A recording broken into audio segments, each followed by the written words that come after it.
राम जय जय राम।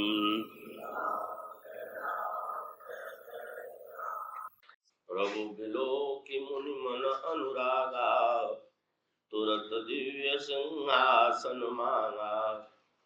रवि सम तेज सुबरन न जाई, बैठे राम द्विजन सिर नाई। अभी अभी जो पंक्तियां आपके सामने पढ़ी गई है, उसमें उन क्षणों का चित्रण है, वर्णन है, जब भगवान श्री राघवेंद्र राज सिंहासनासीन होने के लिए प्रस्तुत हैं और उन्हें देख करके गुरु वशिष्ठ का अंतःकरण अनुराग से भर जाता है और वे अनुराग भरे अंतःकरण से श्री राम को देखते हैं और सेवकों को आदेश देते हैं कि श्री राम के विराजमान होने के लिए सिंहासन लाया जाए। स्वर्ण सिंहासन लाया जाता है और भगवान श्री राघवेंद्र उस सिंहासन पर जनक नंदिनी सीता के साथ विराजमान होते हैं। सबसे पहले गुरु वशिष्ठ उनके माथे में तिलक करते हैं, फिर अन्य विद्वान ब्राह्मणों ने तिलक का कार्य संपन्न किया, माताओं ने आरती उतारी और उसके पश्चात श्री राम सिंहासन पर विराजमान है और सिंहासन के आसपास उनके जो भक्त और प्रिय परिकर हैं वे दिखाई दे रहे हैं। श्री भरत छत्र लेकर के भगवान श्री राम के पीछे खड़े हैं, लक्ष्मण जी के हाथों में धनुष और बाण है, शत्रुघ्न के हाथ में चमर है, अंगद के हाथ में शक्ति है, हनुमान जी के हाथ में व्यजन है और इस तरह से इन भक्तों के बीच में प्रभु सुशोभित हो रहे हैं। सिंहासनासीन श्री राम की शोभा को देख करके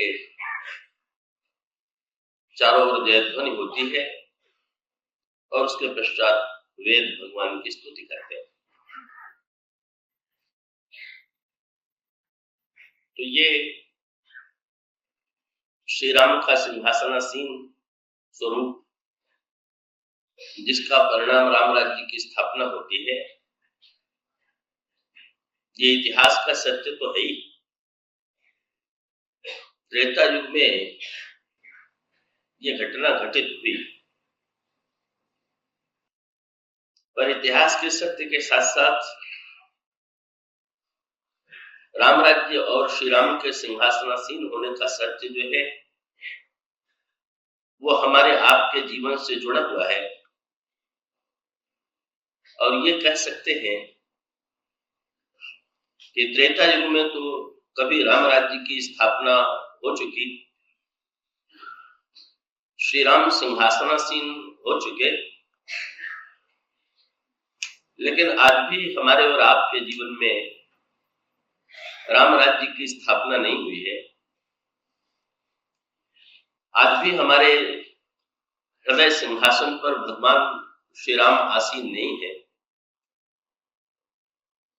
तो वस्तुतः श्री राम के सिंहासनासीन होने का सत्य इसको यूं कहें कि जब तक हम सबके जीवन में अंतःकरण के हृदय के सिंहासन पर श्री राम विराजमान नहीं हो जाते, जनक नंदिनी सीता सुशोभित नहीं हो जाती,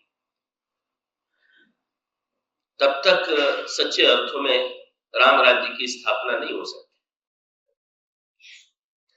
और जब तक राम राज्य की स्थापना जीवन में और समाज में नहीं होती, तब तक सच्चे अर्थों में कोई भी जीव सुखी और संतुष्ट नहीं रह सकता, तृप्त नहीं रह सकता, क्योंकि राम राज्य का तात्पर्य है समग्र दुखों का अभाव और समग्र सुखों की उपलब्धि तो ऐसी स्थिति में यही तो जीव का चरम लक्ष्य है का प्रत्येक व्यक्ति यही तो चाहता है कि हमारे जीवन में सुख ही सुख हो और दुख का अंश मात्र लेश भी हमारे जीवन में न हो।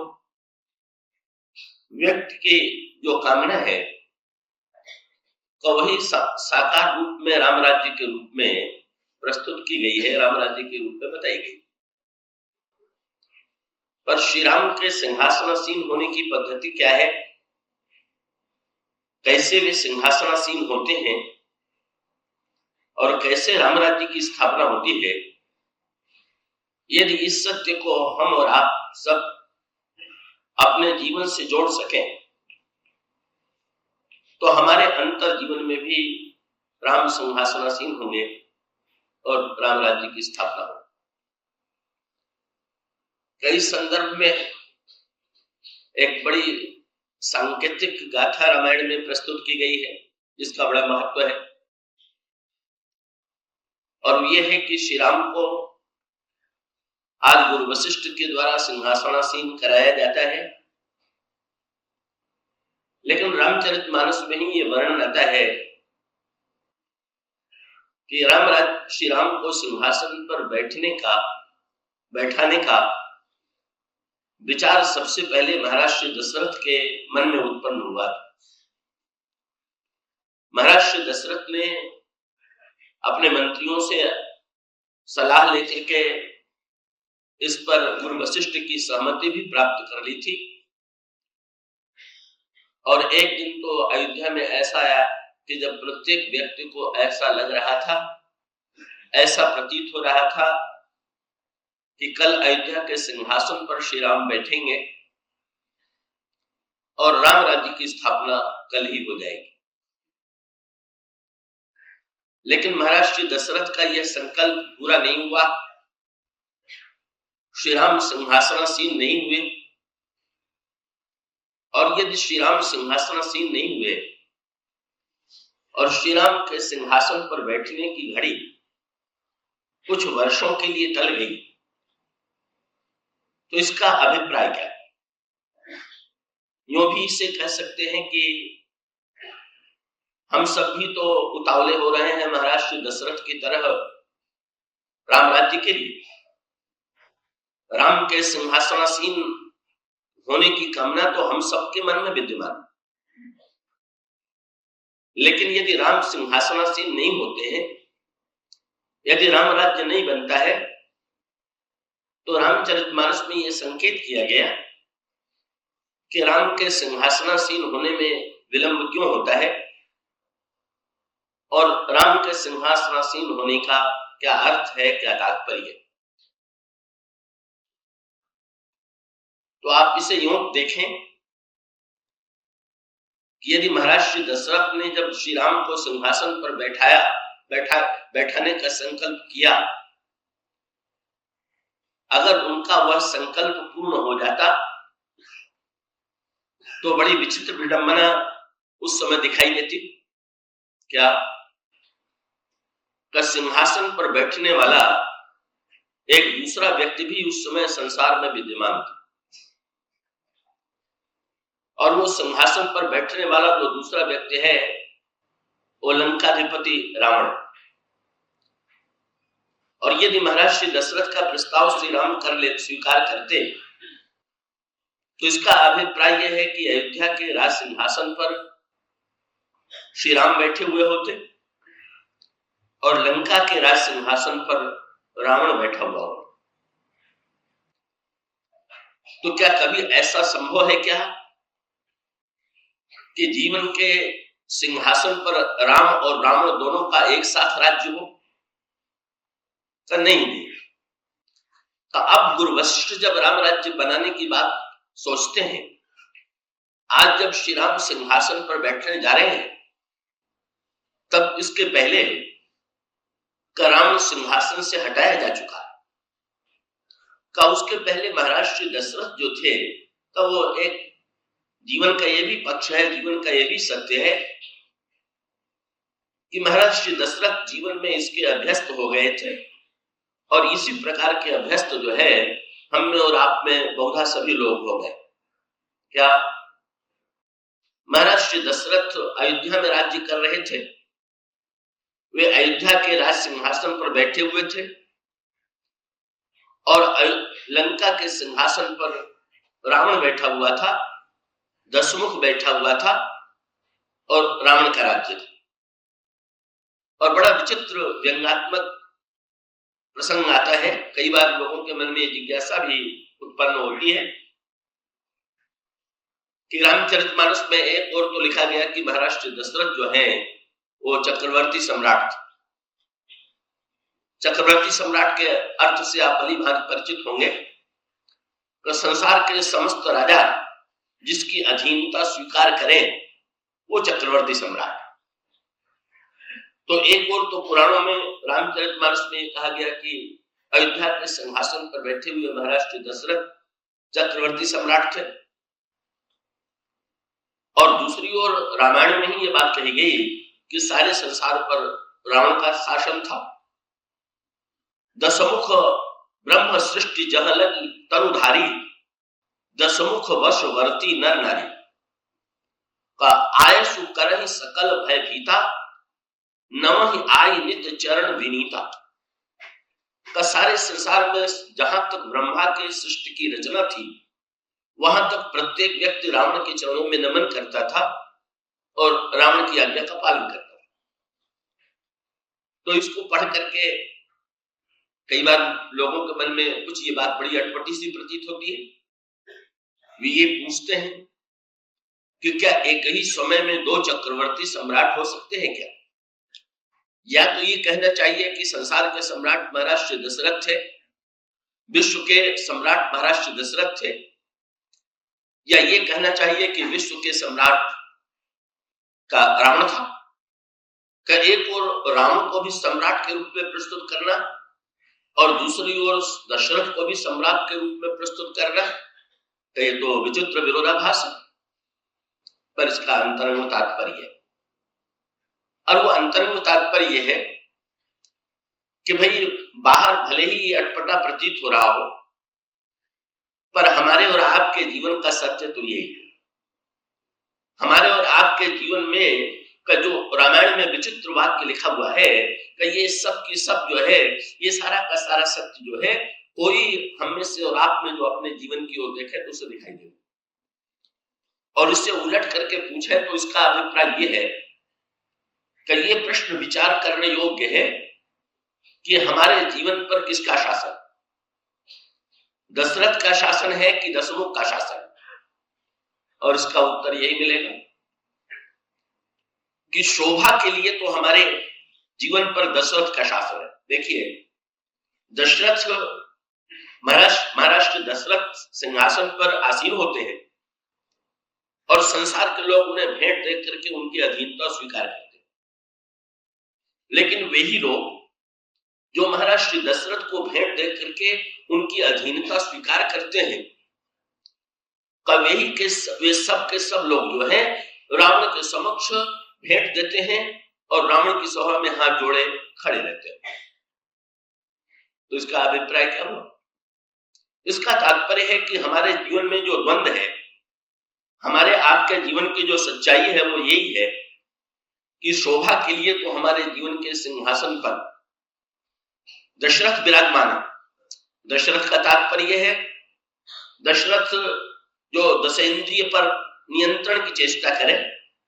रथ का अभिप्राय है रथ पर बैठने वाला व्यक्ति जैसे घोड़े की लगाम को अपने हाथ में रख करके जिस दिशा में चाहता है उस दिशा में रथ को ले जाता है। इसी प्रकार से जो व्यक्ति अपनी इंद्रियों को नियंत्रित करता हुआ का जीवन को किसी लक्ष्य की ओर ले जाना चाहता है, किसी विशेष महत्वपूर्ण दिशा में ले जाना चाहता है, वो महाराज श्री दशरथ का अनुयायी है।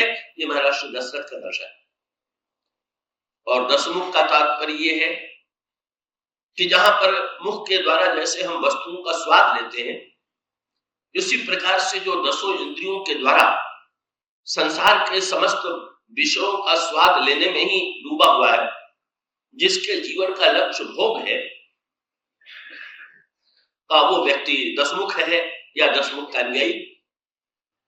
तो भाई ये जो बात है, आप विचार करके देखिए तो हम लोगों का जीवन दो भागों में बटा हुआ है कि नहीं।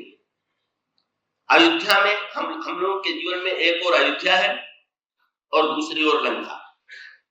और अयोध्या के सिंहासन पर दशरथ बैठे हुए हैं और लंका के सिंहासन पर रावण बैठा हुआ। दशरथ अयोध्या के सिंहासन पर बैठे हुए हैं, पर वे केवल शोभा की वस्तु हैं, उनकी चलती नहीं है। और लंका के सिंहासन पर रावण बैठा हुआ है और लंका के सिंहासन पर बैठा हुआ रावण जैसा चाहता है वैसा चला रहा। अयोध्या और लंका के ये दो सिंहासन हमारे और आपके सबके जीवन में। और ये अयोध्या और लंका के सिंहासन का तात्पर्य क्या है, अर्थ क्या है? देखें, आप कई वर्षों से सत्संग करते रहे हैं का अयोध्या की जो भूमि है वो बुद्धि की भूमि है और लंका की भूमि जो है अहंकार की भूमि। तो ये कितना विचित्र व्यंग है, सत्य है क्या कि बुद्धि में दशरथ और अहंकार में रावण। और उसका अभिप्राय यह है कि बुद्धि से किसी से भी यदि पूछा जाए कि तुम क्या चाहते हो तो ऊंची बातें ही करेगा, आदर्श की बातें ही करेगा, जीवन के उच्च लक्ष्यों की ही बात करेगा।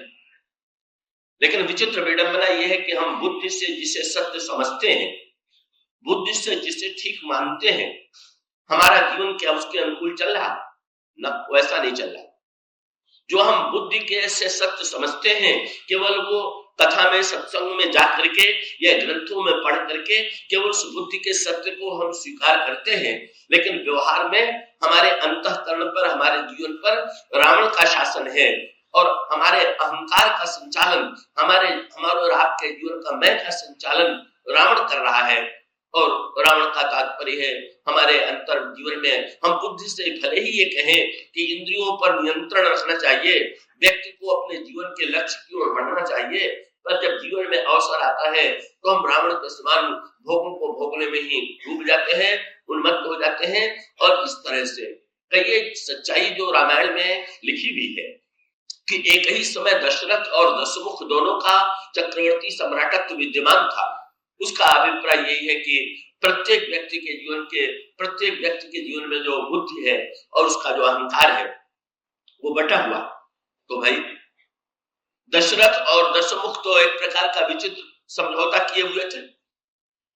रावण भी दशरथ से सीधे लड़ने की चेष्टा नहीं करता और दशरथ भी ये मान करके संतोष कर लेते हैं कि जब रावण मुझे चुनौती नहीं दे रहा है तो हमें लड़ने की क्या आवश्यकता। तो हम लोगों ने भी इसी तरह का समझौता जीवन में कर लिया कि भाई जब पूजा पाठ के समय हम पूजा पाठ कर ही लेते हैं तो बाकी समय बुराई कर ले तो इसमें बुराई क्या है? ये समझौता रहने में कोई गड़बड़ी थोड़ी है। ये समझौता तो चल रहा है जीवन में। इसका अर्थ है हमने भी मान लिया है कि जब हम पूजा के कमरे में जाएं तो उस समय रावण थोड़ी देर के लिए हमें छोड़ दे और जब हम व्यवहार में आवे तो दशरथ अनदेखा करके का सिंहासन पर बैठे रहे, लेकिन रावण क्या कर रहा है इसकी ओर दृष्टि न डाले। तो ये जो विचित्र विडंबना है, यही विडंबना प्रत्येक व्यक्ति के जीवन में विद्यमान। तो भाई रामराज्य का अर्थ क्या हुआ? जब अच्छाई और बुराई का दशरथ और दशमुख का ये समझौता बना रहेगा तब तक रामराज्य नहीं बनेगा। रामराज्य तो तब बनेगा कि जब दशमुख पूरी तरह से विनष्ट हो जाए और दशमुख के पूरी तरह से विनष्ट हो जाने के पश्चात अयोध्या के राज सिंहासन पर दशरथ नहीं का लंका के सिंहासन पर, जिस सिंहासन पर रावण बैठा हुआ था उस सिंहासन पर तो विभीषण बैठ गया और अयोध्या के जिस सिंहासन पर महाराष्ट्र दशरथ विराजमान थे, अयोध्या के उस सिंहासन पर दशरथ के स्थान पर भगवान राम विराजमान हो जाए। जब ये बातें दोनों हो जाएंगी जीवन में तब जीवन जो है परिपूर्ण होगा और तभी सच्चे अर्थों में रामराज्य बन सके। और इसीलिए महाराष्ट्र दशरथ का संकल्प यदि अधूरा रह गया, अपूर्ण रह गया, तो अधूरा और अपूर्ण रहने का कारण ही ये है कि वे उतावलेपन में इस सत्य को नहीं देख पाए। उन्होंने मान लिया कि जैसे रावण से मेरा समझौता चल सकता है वैसे ही राम का समझौता चल सकता है, लेकिन रावण और राम दोनों जीवन में का यद्यपि गोस्वामी जी ने एक ऐसे अंतर स्थिति की कल्पना की है जब रावण और राम दोनों एक साथ दिखाई देते हैं, और वो बड़ा सांकेतिक प्रसंग है। देखेंगे रामचरितमानस में भगवान श्री राम के 4 आसनों की एक कल्पना की गई है, बड़ी विलक्षण कल्पना की गई। और वो 4 आसन जिस पर श्री राम बैठे, ये साधना के 4 सोपान, और उसमें चौथा आसन जो है ये अयोध्या का सिंहासन। तो महर्षि विश्वामित्र जब भगवान श्री राम को लेकर के जाते हैं जनकपुर में, तो महाराज श्री दशरथ ने श्री राम को के बैठने के लिए जब भगवान श्री राम का जनक नंदिनी सीता से विवाह हुआ, तो श्री राम के लिए आसन का निर्माण जो महाराज श्री जनक ने कराया था, उसका नाम गोस्वामी जी ने कहा कि वो वरासन था। वर का अर्थ है दूल्हा, वर का अर्थ है श्रेष्ठ, तो दूल्हे को श्रेष्ठ मानते हैं, इसलिए तो वरासन का अर्थ है जिस पर दूल्हा बैठता। तो मिथिला में महाराज श्री जनक के द्वारा कब भगवान श्री राम के लिए वरासन का निर्माण कराया गया, और उस वरासन पर भगवान राम और श्री सीता दोनों एक साथ बैठे। गोस्वामी जी ने कहा, बैठे वरासन राम जानकी, मुदित मन दशरथ भय, तन पुलक पुनि पुनि देखी अपने सुकृत सुरतर फल दे। जिस समय का मिथिला में विवाह के प्रसंग में श्री राम और जनक नंदिनी सीता को एक आसन पर बैठाया गया, महाराज श्री दशरथ ने और जनक ने इस दृश्य को देखा, वे बड़े प्रसन्न हुए। तो मिथिला में भगवान राम का जो आसन है वो वरासन है। और उसके पश्चात दशरथ उतावले हो गए, बोले वरासन से सीधे सिंहासन पर राम को बैठा दो। पर नहीं भाई, अभी वरासन से सिंहासन पर बैठने के पहले श्री राम को 2 आसनों पर और बैठना हो, और जब श्री राम उन दोनों आसनों पर बैठ लेंगे तो अंत में सिंहासन पर बैठेंगे। और वो दोनों आसन कौन से का आप संकेत के रूप में देखिए। महाराज श्री दशरथ ने योजना बनाई कि राम को सिंहासन पर हम बैठावेंगे, पर श्री राम सिंहासन पर नहीं बैठ पाए। अब तो श्री राम चित्रकूट जाते हैं, और चित्रकूट में जाकर के श्री राम बैठे। किस आसन पर बैठे? उस आसन का निर्माण किसने किया? मिथिला में जिस आसन पर श्री राम और सीता बैठे, उसका निर्माण महाराज श्री जनक ने कराया। और चित्रकूट में भगवान श्री राम बट वृक्ष की छाया में जहां पर विराजमान हुए, वहां पर श्री राम के लिए जो सिंहासन बना, अगर उसे सिंहासन कहे, उसका नाम सिंहासन नहीं, वो तो मिट्टी का चबूतरा था, वो तो मिट्टी की वेदी थी। लेकिन मिट्टी की वेदी होते हुए भी चित्रकूट में श्री राम और सीता जिस आसन पर बैठते हैं, उसका निर्माण किसने किया? उसका निर्माण स्वयं जनक नंदिनी सीता ने अपने हाथों से किया।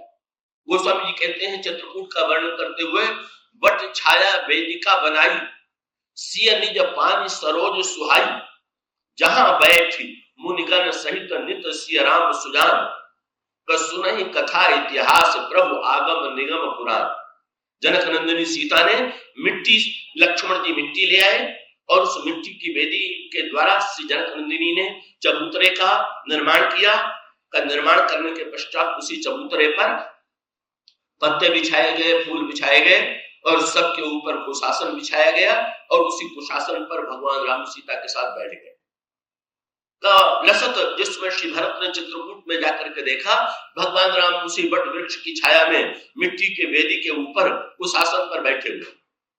ये बहुत बढ़िया चुनाव था क्या? बोले जब तक रावण का कुशासन मिटाने के लिए भगवान कुशासन पर नहीं बैठे। कुशासन का दोनों अर्थ आप जानते ही होंगे। एक और कुशासन वो है जिस पर पूजा पाठ करने वाले बैठते हैं, कुश का बना हुआ आसन, और दूसरी ओर संसार में रावण का कुशासन। कुशासन का तात्पर्य है बुरा शासन, जो लोगों को संत्रस्त कर रहा है, जो लोगों को कष्ट दे रहा है। दशरथ ये सोचते हैं कि दूल्हा बनने के बाद, वरासन पर बैठने के बाद बस अब राम को सीधे सिंहासन पर बैठा दे। लेकिन भविष्य और भाभी ये कह रही है कि नहीं, जब तक रावण का कुशासन बना हुआ है तब तक अभी राम सिंहासन पर सीधे कैसे बैठेंगे? अभी तो श्री राम को मिट्टी की वेदी पर और कुश के आसन पर बैठना होगा, और श्री राम चित्रकूट में मृत्तिका वेदी पर चित्रकूट के आसन में बैठे। ये दूसरा श्री राम का आसन। और फिर इसके पश्चात श्री राम के लिए तीसरा आसन और भी विलक्षण आसन। ये चारों आसन 4 प्रकार के, और इन चारों आसनों में ही हमारे आपके जीवन में भी पहले भगवान को वरासन पर बैठाइए, फिर भगवान को कुशासन पर बैठाइए, फिर भगवान राम को तीसरे आसन पर।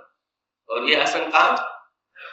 जब भगवान श्री राम चित्रकूट के बाद दंडकारण्य के से लंका की यात्रा करते हैं, जनक नंदिनी की खोज करते हुए, और बानरों की विशाल बाहिनी लेकर के लंका में जाते हैं, तब एक बड़ा अनोखा दृश्य कुछ क्षणों के लिए ऐसा जीवन में होता।